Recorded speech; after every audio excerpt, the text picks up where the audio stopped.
So welcome to IRC Food series, and this is the first time IRC Food is making a series, and I hope you guys will find it beneficial, and I hope you guys will watch it until the end of the session.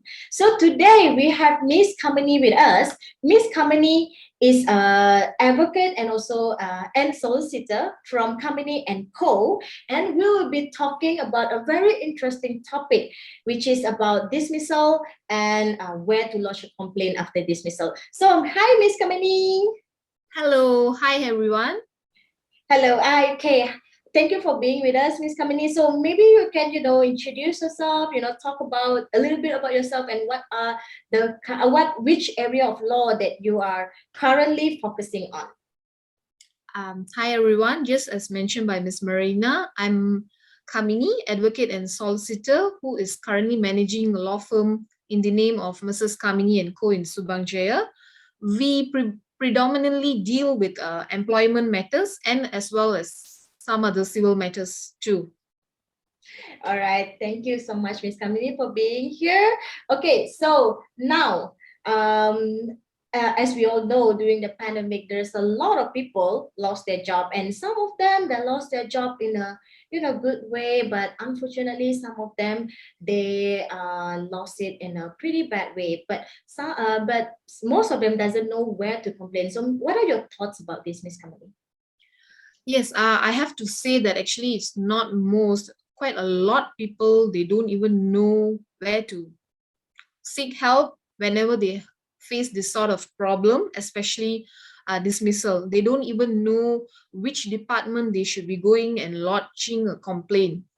Yeah, oh my God, that is really terrible. So, can you enlighten us on where can they actually lodge the complaint when they get terminated or dismissed by the company?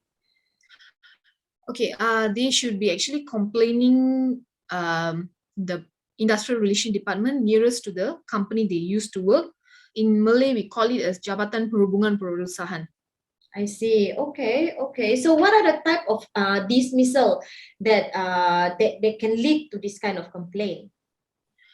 There are numerous types. The most common one is termination due to misconduct, poor performance, or even if your fixed term contract is not being renewed, in some instances, it may amount to dismissal as well.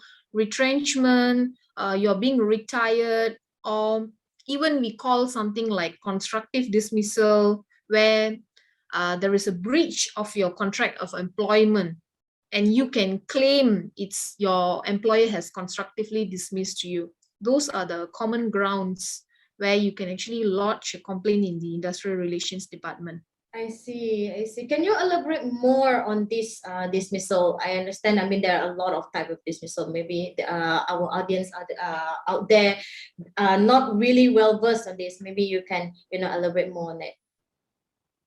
Okay, as I said, misconduct, I think quite a lot of people, they are well aware what does it mean whenever there's allegation by the employer that you have done something wrong and they terminate your employment due to that. Poor performance, I believe it explains just by its words that whenever there's allegation that you did not perform as per the expectation of the company, your employment may be terminated. Besides that, I think constructive dismissal is something that a lot of people, they are not aware about. So basically what is constructive dismissal is about is that there is a breach of your contract of employment by your employer, or the employer no longer demonstrate an intention to be bound by it.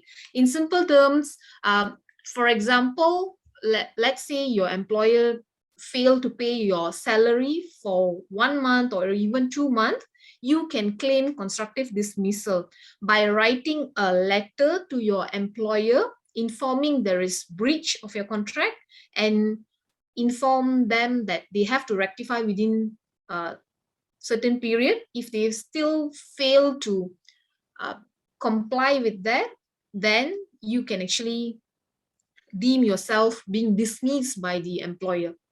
I see. Okay, okay. So what about like, some employees they feel pressure, by the employers and things like that. So does that also fall into under category of constructive dismissal? This is something quite subjective because pressure, we have to see what kind of pressure is that, because nowadays a lot of employees are facing pressure at their workplace. So we cannot just generally categorize that whenever there's pressure, you can straight away claim constructive dismissal. Otherwise, there will be too many complaints in the IRD department. So we have to see what form of pressure is that. Is it exerted in a bad faith? In order to get rid of the employee?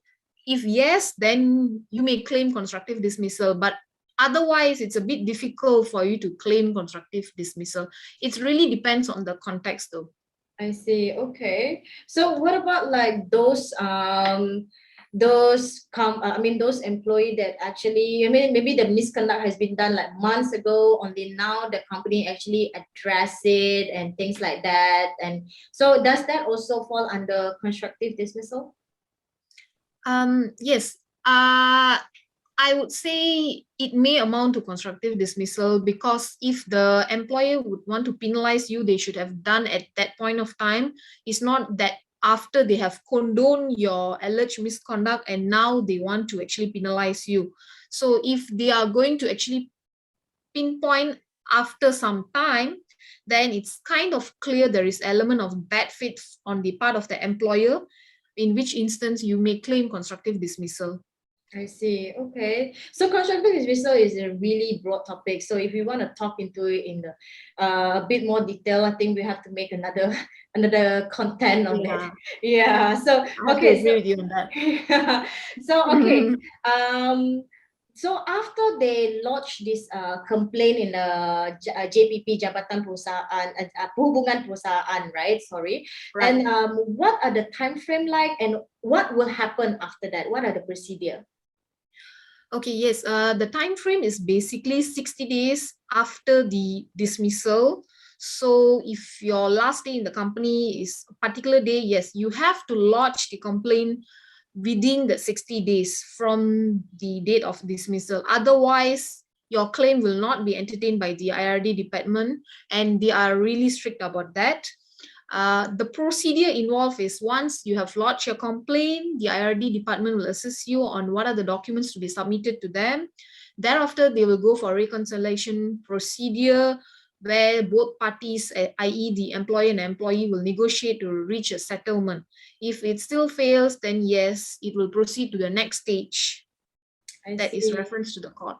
Yeah. I see. Okay. All right. So this one is also another, broad topic. All right. So if you guys want to know what will happen after you lodge a complaint, after you get dismissed, then you will have to watch us on our next episode. So thank you for being here, Kamini. And you guys, I'll see you guys on the next episode on of IRC full series. Thank you. Thank you. Bye. Bye.